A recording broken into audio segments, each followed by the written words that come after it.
চলে যাই সব ছেড়ে যেতে হয়, মৃত্যু মানে না কোনো পরিচয়। সব রাজা মহারাজা আর মহাবীর কাউকে অবকাশ দেয় না। ফেরাউন শেষ তক ছিল না, মৃত্যু তাকেও ছেড়ে দিল না। থেকে গেছে তার সব স্মৃতিচিহ্ন, কেউ আজ তার হয়ে রয় না। এই সেই পিরামিড দাঁড়িয়ে আকাশের দিকে মাথা বাড়িয়ে, ইতিহাস হয়ে আছে চিরকাল। ফেরাউন শুধু ভবে রয় না। নীল নদ আজও আছে থাকবে, চিরদিন সত্যকে ডাকবে। ডেকে ডেকে বলে যাবে দিন ও রাত, ডেকে ডেকে বলে যাবে দিন ও রাত। কেউ যেন ফেরাউন হয় না। পৃথিবীতে কেউ স্থায়ী হয় না, হোক না সে ফেরাউন কিবা নমরুদ। কেউ ভাবে চিরকাল রয় না।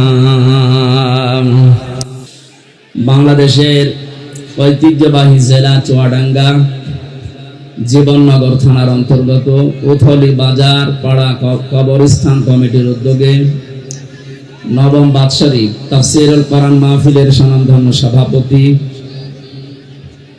বিশিষ্ট সমাজসেবক, সাংবাদিক, আমার শ্রদ্ধাভাজন ব্যক্তিত্ব, অত্র এলাকার সুপরিচিত জনাব মোহাম্মদ আব্দুল্লাহ, আতালাল্লাহু উমরাহু ওয়া বারাকাল্লাহু ফি হায়াতি।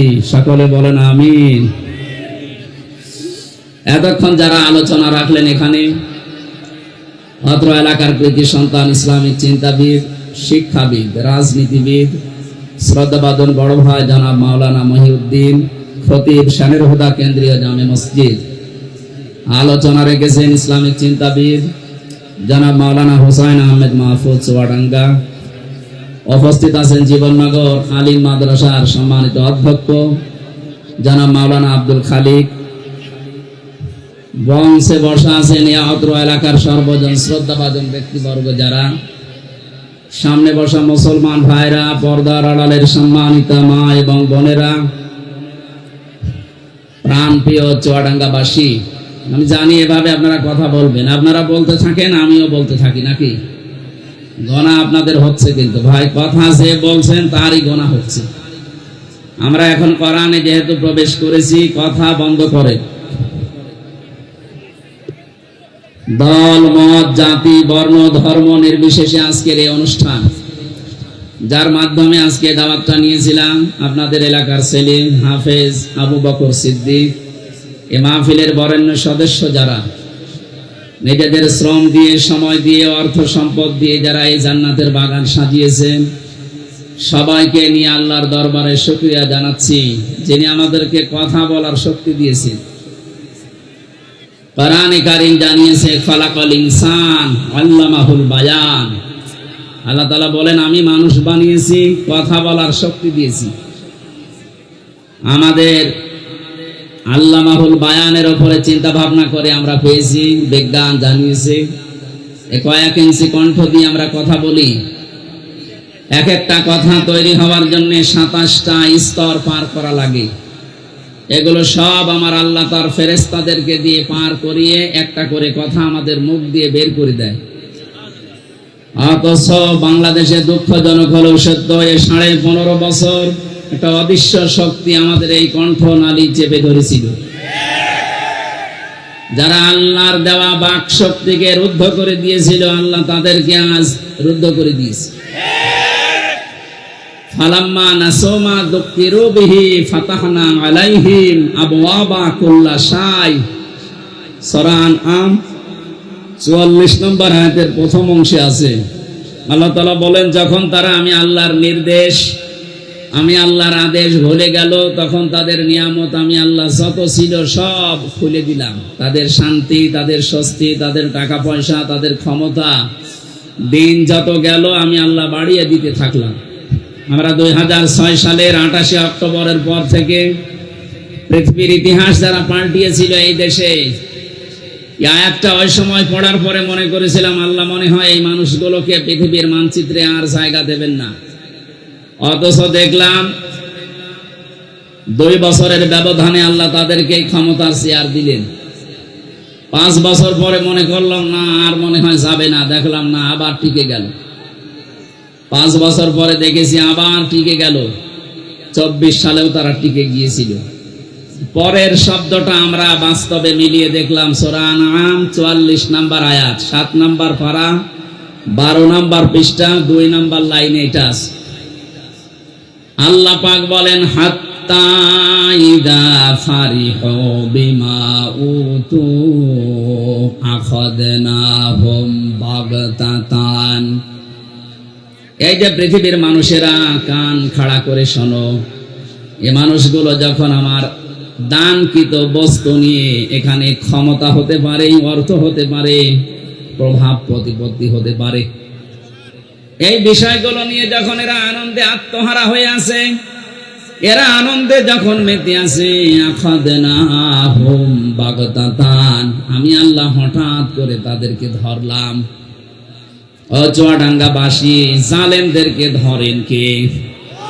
এখানে ফাইল আল্লাহ নিজে কর্তা, হোম দিয়েছেন আল্লাহ, বহু বচন দিয়ে জানিয়েছেন এ পৃথিবীতে যারাই জালেম আল্লাহর নিয়ামত পাওয়ার পরে আনন্দে যারা আত্মহারা হয়ে আল্লাহর জিকির যারা ভুলে থাকে, তাদেরকে সরাসরি আমার আল্লাহ নিজে অ্যাটাক করেন। আল্লাহ পাক বলেন, আমার ধরনটা লক্ষ্য করো, আখাযনাহুম, আমি নিজে তাদেরকে ধরলাম, বাগতাতান, আকস্মিক ভাবে, ফাইদাহুম মুবলিসুন, এ মানুষগুলো হতাশ হয়ে গেল। আপনি 2024-এর 5 আগস্টের সাথে আয়াতটা মিলান, আমার মনে হয় খাপের খাপ মিলে যাবে। ওরা কিন্তু আনন্দে ছিল। এ জালেমেরা কোনোদিন চিন্তা করে না যে আমাদের দুপুরের খাবার খাবার সময় পাবো না। যদি এই চিন্তা করতো, জীবনও রান্না করতো না। কথা বলেন না কেন? বিকাল 3টার ভেতরে ছেলে মেয়েরা যে তাদের ঘরে যা পেয়েছে ওইগুলো লুকিয়ে রাখতো। এমন এমন জিনিস দেখিয়েছে যেটা এখন আর দেখানো সম্ভব না।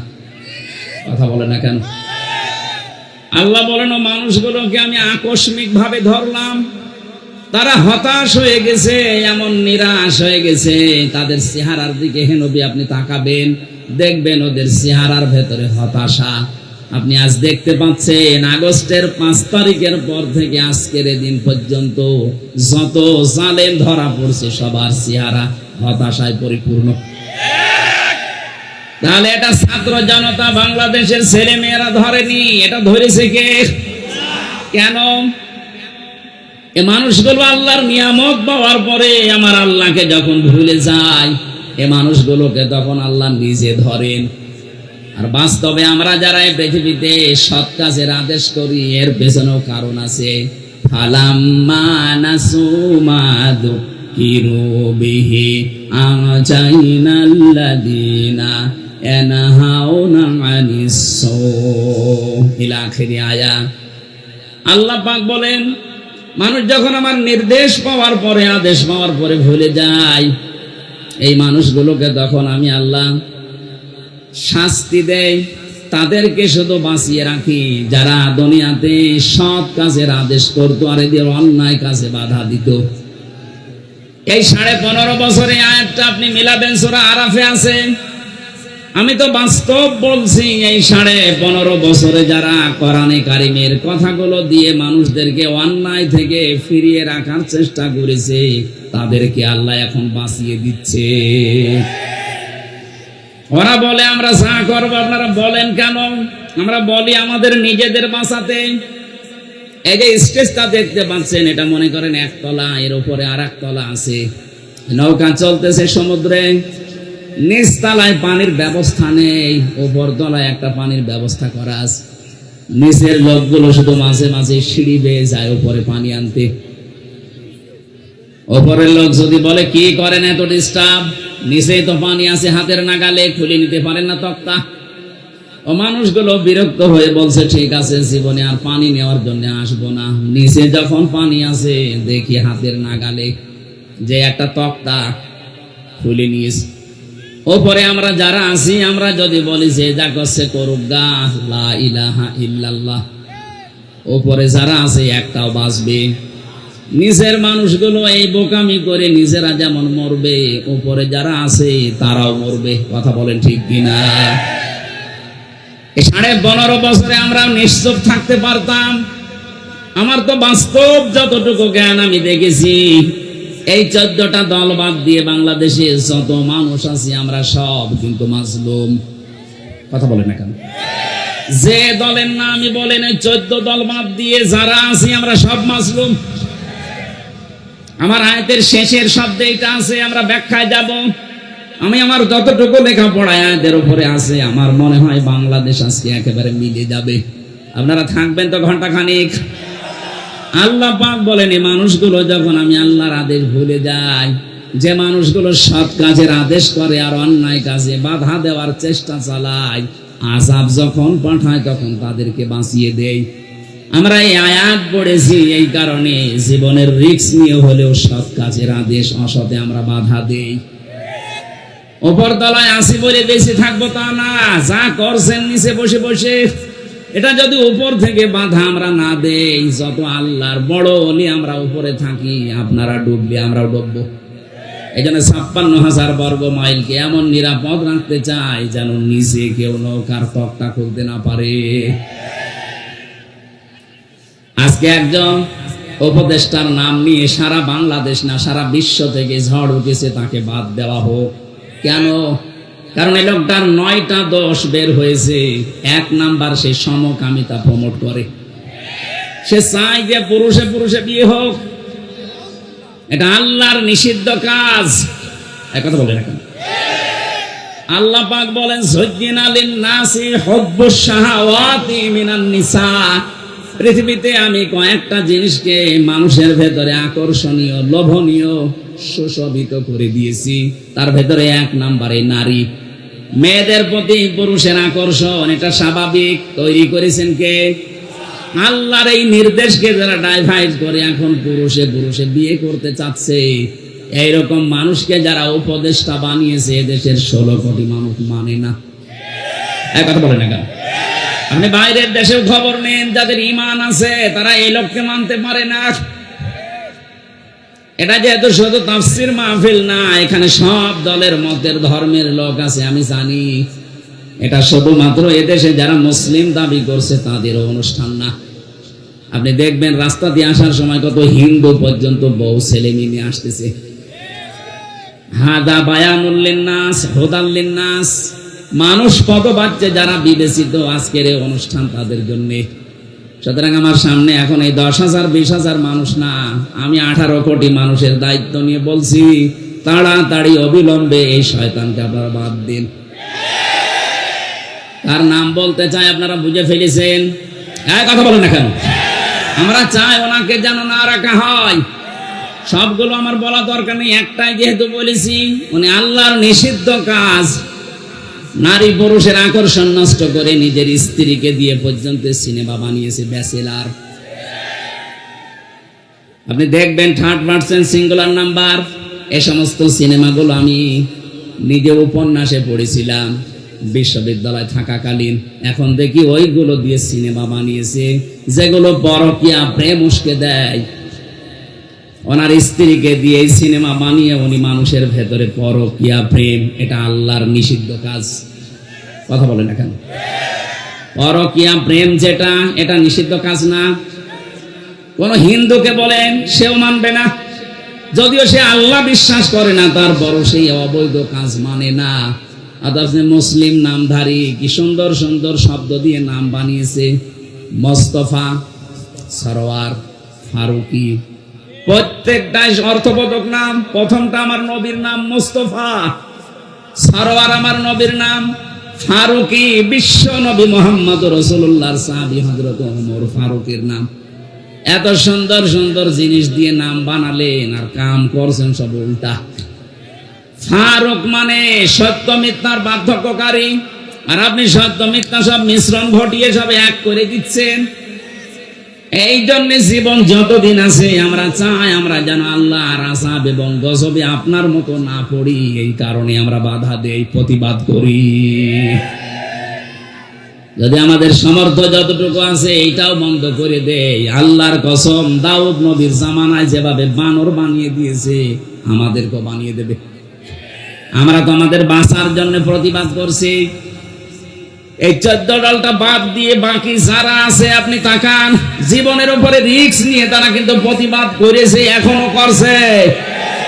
এই জন্য চাচ্ছি এ দেশটা যেন অশান্ত না হয়। এই কি করেন আপনি? হ্যাঁ, বিবেক নেই মনে হয়। কি শুরু করেছেন? কি কষ্ট হচ্ছে তো দেখতে পাচ্ছি। এভাবে থাকেন ভাই। না এই যে এখানে কয়েকজন তুলে দিন। কোথায় যাবেন? আমি আসার সময় তো দেখলাম মানুষের কোনো জায়গা নেই। বাধা দিলে মানুষের ঝোঁক সেই দিকে বাড়ে। এটাই সেই দুনিয়া তৈরি হওয়ার পর থেকে আরম্ভ হয়েছে। 15.5 বছরে বাধা দিয়ে কি করলেন আপনি? 1 তারিখেই সব আল্লাহ উঠিয়ে দিয়েছে। সুতরাং যারা বাধা দিয়েছিলেন তাদেরকে তো আর খুঁজে পাওয়া যাচ্ছে না, তাদের খুঁজে পাওয়া যাবেও না। কারণ এই আয়াতের পরের শব্দ ফাকতিয়া দাবিরুল কওমিল্লাযিনা যালামু, জালেমদের গোড়া কেটে দিয়েছে কে? বলেন বলেন। ওদের গোড়া কেটে দিয়েছে। এই জন্য তো এখন নতুন নতুন ইস্যু বানাচ্ছে। কতগুলো ইস্যু তৈরি করলো 5 তারিখের পর থেকে, একটাও হালে পানি নেয়নি। এখন আবার নতুন করে আরেকটা তৈরি করছে। বিশ্বের বিভিন্ন মোড়লের কাছে এখন ধর্ণা দিচ্ছে যে আমি নির্বাচিত সরকার ছিলাম, আমাকে উৎখাত করা হয়েছে। এটা ডাহা মিথ্যা কথা। এটা যদি কেউ শয়তান কেউ বলে যে 15 বছরে কি দেশে নির্বাচন হয়েছে, শয়তানও হাসবে। কথা বলে না কেন?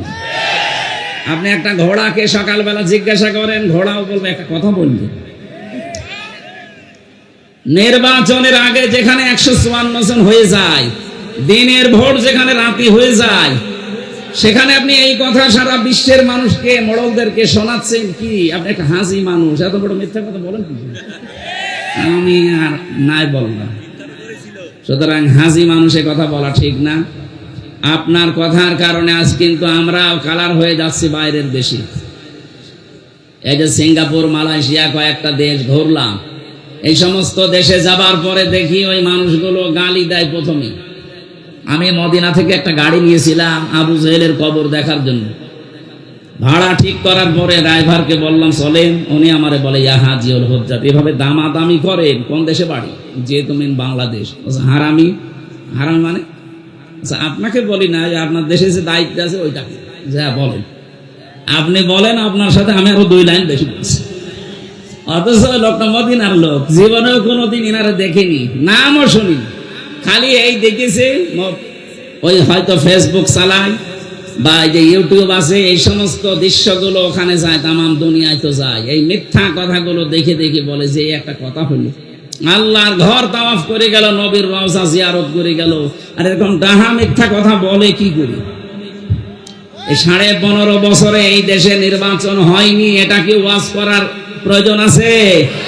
এদেশে সবাই জানে। বিশ্বের মোড়লদের এই মিথ্যা কথা বলে এখন আর বোঝানো যাবে না, তারাও জানে। এদিকে তাকান ভাই। আল্লাহ তাআলা বলেন আমি নির্বাচিত করি। ওই চুয়াডাঙ্গাবাসী, নির্বাচিত করি আমি। এ কথা কার? সূরা হজ 78 নম্বর আয়াতের মাঝে আছে ওয়াজতাবাকুম, আমি তোমাদেরকে নির্বাচিত করি। নির্বাচিত করা হয় যে পদ্ধতির মাধ্যমে, ওই পদ্ধতির নাম নির্বাচন। নির্বাচন ছাড়া নির্বাচিত করা যায়? বলেন বলেন। তা আপনি যে বলেন যে আমি নির্বাচিত, তো নির্বাচন তো হয়নি, আপনি কিসের নির্বাচিত? এই ষড়যন্ত্র বন্ধ করার জন্য খুব ভালোভাবে যারা দায়িত্বে আছেন তাদেরকে বলছি তাড়াতাড়ি করে একটা সম্মানজনক সময় নিয়ে এই নতুন নতুন করে উপদেষ্টা না বানিয়ে খুব তাড়াতাড়ি করে এই দেশে একটা নির্বাচিত সরকারের হাতে দেশটা ছেড়ে দিন, তাহলে ওদের এই দুর্বিসন্ধি সব নস্যাৎ হয়ে যাবে। কারণ জালেম বিদায় নিয়েছে দেশ থেকে, মুনাফিক কিন্তু এখনো অনেকে আছে, এরাও তলে তলে জালেমদের সাথে বিভিন্ন আঘাত করছে, এই কারণে জালেমরা এত সাহস পাচ্ছে। এজন্য আপনাদের আহ্বান জানাচ্ছি, যা করেছেন, যা করা হয়েছে, এটা যদি এখন ক্ষমা পেতে চান, একটা পদ্ধতি মাত্র বাকি আছে, তাছাড়া কোনো পদ্ধতি নেই তাদেরকে মাফ করা। আমি ওইটা বলি, তারপরে তাফসিরে যাচ্ছি নাকি বলেন। নবীজির কাছে একটা মহিলা এসেছে, যুবতী মেয়ে, বলছে, হে রাসূল, আমি জিনা করে ফেলেছি। 3 বার বলার পরে নবীজি বলেন, এ কথা কাউকে বলবা না, চেপে যাও। মেয়েটা বলে, না, আপনি আমাকে মুক্ত করেন, জিনার এই অপরাধ থেকে আমি মুক্ত হয়ে দুনিয়া থেকে বিদায় নিতে চাই। এই অপরাধ নিয়ে আমি আল্লাহর দরবারে যেতে চাই না, কারণ আমি নিজে কোরআন পড়ি, কোরআন বুঝি, শয়তানের ধোঁকায় নফসের জালে কাজটা করে ফেলেছি, যৌবনের তাড়নায়। কিন্তু আমি এখন ক্ষমা পেতে চাই, মাপ পেতে চাই, মুক্ত হতে চাই, পরিত্রাণ পেতে চাই। আপনি আমাকে দয়া করে অপরাধ থেকে মুক্ত করেন। নবীজি বললেন, ঠিক আছে, এখনই না, বাড়ি চলে যাও। সন্তানটা যতদিন খালাস না হবে ততদিন আসবা না। ঠিক 10 মাস 10 দিন পরে এসেছে, বলে, হে রাসূল, এই দেখেন আমার ছেলে। নবীজি বললেন, না, এখন না, এই সন্তানের তো বাবার ঠিক নেই, এই জন্য তোমাকে 2 বছর দুধ দেওয়া লাগবে। এখানে আলেম আছে বসে, তাদেরকে বলছে সন্তানকে দুধ দেওয়া লাগবে। নবীজি মাকে বললেন, কেন? সন্তানের দুধ দেওয়ার দায়িত্ব মায়ের না বাবার? না না, আপনি আন্দাজে বলেন, বাবার। আলেমরা তো কিছু বলছে না, আপনি কথা বলেন কেন? সূরা বাকারা 2 নম্বর পারা 17 নম্বর পৃষ্ঠার 1 নম্বর লাইনের 232 নম্বর আয়াতে আছে, এটা মাঝের অংশে আছে। আমি আলেমদেরকে বলছি, এবার এই আয়াতটা নিয়ে লেখাপড়া করবেন, অন্তত 20টা তাফসীর মিলাবেন আধুনিক ভাবে, দেখবেন নতুন তথ্য বের হবে এখান থেকে। এতদিন আমিও জানতাম এইটা। আল্লাহ পাক বলেন, ওয়ালা ওয়ালিদাতু ইরদি'না আওলাদাহুন্না হাওলাইনি কামিলাইনি লিমান আরাদা আইয়ুতিম্মার রাদা। এখানে কত মাদ্রাসার আলেম ফাজেল কামেল পাশ করা লোক দেখেন, লিমান আরাদা আইয়ুতিম্মার রাদা, এটা মুযাক্কার শব্দ। দুধ পান করাও 2 বছর, এই কথা বলার পরে আল্লাহ মুযাক্কার দিলেন, মুয়ান্নাস দেয়নি। মায়ের নাম না দিয়ে বাবার নাম দিলেন কেন? সন্তানকে দুধ খাওয়ানোর খরচ, যত রকমের কষ্ট, যে টাকা পয়সা খরচ হবে, যা ব্যয় লাগবে, 2 বছরে সব বাবার দায়িত্ব, মায়ের কোনো দায়িত্ব নেই। মা যদি দয়া করে পান করিয়ে দেয়, আপনার উপর এটা ইহসান। কোন মা যদি বলে, না, আমি এটা করাবো না, 2 বছর দুধ পান করাতে পারি, 5 লাখ টাকা দেওয়া লাগবে, আপনাকে তাই দেওয়া লাগবে? আমার মনে হয় মাইকে এটা বলা ঠিক হইল না। আমার ম্যাডামও শুনতেছে। আমার এই যে 43 দিন আগে একটা মেয়ে হয়েছে, ও যদি এখন লাইভে দেখি বলে, ঠিক আছে বাড়ি আসো, আমারও 5 লাখ দেওয়া লাগবে, না তোমার মেয়ে তুমি নাও, আমি একটা বিপদে পড়ে যাব না। থক্কু, আর বলা যাবে না। চুয়াডাঙ্গাবাসী কোরআনে কারিমের আয়াতে আমি অনেকগুলো তাফসীরের সাথে মিলিয়ে দেখেছি, নবীজি কেন ওই মেয়েটাকে বলেছিলেন যে তুমি দুধ পান করাও 2 বছর, এটা তো বাবার দায়িত্ব। নবীজি কেন অবিচার করলেন? করেছিলেন এই কারণে, কারণ তার তো বাবার ঠিক নেই। সন্তানটা যার, সন্তান ছিল না, এক কথা বলছেন না কেন? সে তো বলতে পারছে না এটাতে কার বাবা কোনটা, বললে তার আবার অপমান হবে। আরে গোপন কথা জিজ্ঞাসা না করাই ভালো। সূরা মায়েদার ভেতরে আছে, লা তাসআলু আন আশিয়া ইন তুবদা লাকুম তাসুকুম। এই আয়াতের ব্যাখ্যায় দেখবেন, যে কথা বললে আপনাকে সরাসরি অপমান মনে করা হয়, এরকম কথা আপনি ওর সামনে বলবেন না, গোপনে বলবেন। বাস্তবে আমি নবীজির এই কথাকে মিলিয়ে দেখেছি, বিশ্ব নবী তাকে এই কারণে বলেন নাই, বললেন ঠিক আছে দুধ পান করাও 2 বছর। 2 বছর পরে এসেছে শক্ত একটা খাবার নিয়ে, নবীজি বললেন ছেলেটা এক সাহাবীর আন্ডারে দিয়ে দাও, মেয়েটাকে বুক পর্যন্ত মাটির ভেতরে গেড়ে দাও, পাথর নিক্ষেপ করো। হযরতে খালিদ ইবনে ওয়ালিদ বলেন আমি এত জোরে একটা পাথর নিক্ষেপ করলাম দেখি নাক দিয়ে ফেটে রক্ত বের হয়ে আমার শরীরে লেগেছে। ভৎসনা দিলাম, রাগ করলাম, গালি দিলাম, অপমান বোধ হলো আমার কাছে, যেরকম একটা নাপাক মহিলার রক্ত আমার শরীরে। নবীজির কানে কথাটা যাবার পরে বিশ্ব নবী বললেন খালিদ থামো, এ কথা বলবা না, আমি নবী তুমি নবী না, আমি যা দেখি তুমি দেখতে পাও না। আমি যা বছর ওনার বন্ধ গিয়াসউদ্দিন মামুন ছিলেন 17 বছর আছে, বের হয়েছে কিছুদিন আগে।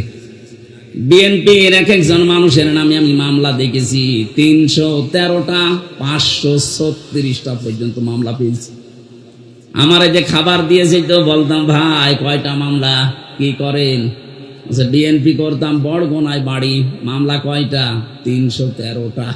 মনে হচ্ছে বদরের ময়দান কায়েম করে ফিরেছে। বলে তো একটা মানুষকে 313টা মামলা দেয় কোন বিবেকে? আমারে তো 2টা দিয়েছিল, তাই 3 বছর। ও 313টা কিয়ামত হয়ে যাবে, কথা বলে না কেন? এই জন্য আমি আপনাদেরকে বাঁচাতে চাই। এটা যেহেতু রেকর্ড হচ্ছে, সারা পৃথিবী কালকে যাবে, এমনকি যারা পালিয়েছে ওই জালেমরাও শুনছে। আপনারা যদি এখনো পর্যন্ত মাপ পেতে চান, শুধু আস্তাগফিরুল্লাহ হবে না, যার কাছে যে ধরনের অপরাধ করেছেন আগে তার কাছে যে মাপ চাবেন, তার ক্ষতিপূরণ দেবেন, এরপরে পড়বেন আস্তাগফিরুল্লাহ। এই কথা বলেন না কেন? এই হাদিসের অর্থ যদি না বুঝে থাকেন, আপনার এই ওয়াজ শুনতে আসা, তাফসীর শুনতে আসা ব্যর্থ। বুঝেছেন কিনা বলেন তো? কিভাবে মাপ চাইতে হবে আমি পদ্ধতিটা বললাম। নবীজি যে ওই মহিলাকে বলতে পারতেন না, যাই হয়েছে হয়েছে, তুমি আস্তাগফিরুল্লাহ গোপনে পড়ে নাও, বলতে পারতেন না? কিন্তু বলেননি, ওনাকে শাস্তি দিয়ে তারপরে বলেছে এবার আস্তাগফিরুল্লাহ পড়ো। আজ আপনারা 15.5 বছরে যা করেছেন পৃথিবীর ইতিহাস পাল্টিয়ে ফেলেছেন। সুতরাং এখন শুধু আস্তাগফিরুল্লাহ পড়লে হবে না, আপনাকে ফিরে আসার জন্য যার কাছে অপরাধ করেছেন তার কাছে স্বীকার করা লাগবে। এবং স্বীকার করলেই হবে না, এই 15.5 বছরে তার যে ক্ষতি করেছেন ওই ক্ষতিপূরণ দেওয়া লাগবে। আপনার কারণে বহু মানুষ ব্যবসা করতে পারে নাই, ঝুলে ঝুলে জীবনটা নষ্ট করে ফেলেছে। কেউ আম বাগানে, কেউ বাঁশ বাগানে, কেউ ধানের খেতে শুয়ে শুয়ে রাত কাটিয়েছে বছরের পরে বছর। এত কিছু করার পরে আপনি এখন আস্তাগফিরুল্লাহ পড়বেন আর আল্লাহ আপনাকে মাফ করে দেবে, কি আর কি নাকি? আশা করছি আপনি হাদিসের অর্থ বুঝে ফেলেছেন এবং যারা শুনছে ওই জালেমরাও বুঝেছে। বাঁচতে যদি চান এই মহিলার মতো তওবা করেন। এবার আমি একটা তথ্য বলছি, সূরা ফুরকান 68 নাম্বার আয়াত।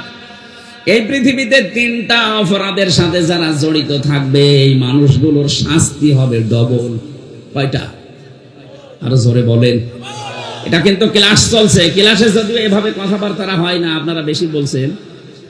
ক্লাসের মতো জবাব দেবেন। 3টা অপরাধ করলে শাস্তি দেবে কয়টা?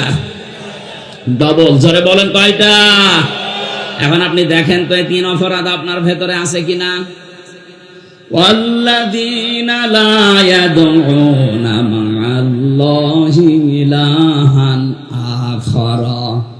আল্লাহ পাক বলেন যারা আমি আল্লাহর সাথে অন্য কাউকে ডাকে, এই যে মা'আল্লাহ, আল্লাহর সাথে অন্য কাউকে যারা ডাকে, এটা বাংলাদেশ, ভারত আর পাকিস্তানে বেশি। আমরা এই দেশগুলোতে আল্লাহকে ডাকি না তা না, আল্লাহর জিকিরও চলছে, কিছুক্ষণ পরে দেখি আল্লাহর পাশাপাশি অন্য কাউকে ডাক দেন। ইয়া আলী বাবা, শাহ আলী বাবা, কেল্লা বাবা, ফতে বাবা বলছে। কথা বলছে না কেন? সে যেই করুক সে যেন শুধরে নেয়। আল্লাহর সাথে অন্য কাউকে ডাকা, আরো জোরে বলেন, আরো জোরে বলেন। এমনকি আল্লাহর নামকে কেউ এলহাদ করতে পারবেন না, পরিবর্তন করে ফেলবেন না। ওয়াদারুল্লাযীনা ইলহাদুনা ফি আসমাই, সূরা আরাফ 9 নাম্বার পারা 13 নাম্বার পৃষ্ঠা 4 নাম্বার লাইনের 180 নাম্বার আয়াতের মাঝে আছে। আল্লাহ পাক বলেন আমার নামকে তোমরা এলহাদ করবা না, উলট পালট করবা না, ছোট বড় করবা না। আজ যারা কালেমাকে লা ইলাহা ইল্লাল্লাহ পুরা কালেমা না পড়ে শুধু হালকা লা ইলাহা লা ইলাহা হবে, বলেন বলেন, শুধু ইল্লাল্লাহ ইল্লাল্লাহ হবে, আপনাকে পরিপূর্ণ করা লাগবে। তাম্মাত কালিমাতু রাব্বিকা সিদকাও ওয়া আদলা, আল্লাহ বলেন আমার কালামটা পরিপূর্ণ করে দিয়েছি। আপনি কোথায় পেয়েছেন যে শুধু লা ইলাহা লা ইলাহা বলা লাগবে? এই জন্য আল্লাহর নামকে কেউ যদি এলহাদ করে, পরিবর্তন করে ফেলে, আল্লাহ বলেন তাদের সাথে তোমরা ডাকবা না আমাকে। এরপরেও যদি বলেন আমার বাবা বলেছে, যান বাবার সাথে জাহান্নামে যান, এর চাইতে শক্ত কথা আমার জানা নেই। আমি আপনার বিবেকের উপরে কড়া নাড়লাম, এরপরও যদি কারো বিবেকে কাজ না করে জানতে হবে ওর বিবেকের উপরে কুকুরে পোশাক দিয়েছে।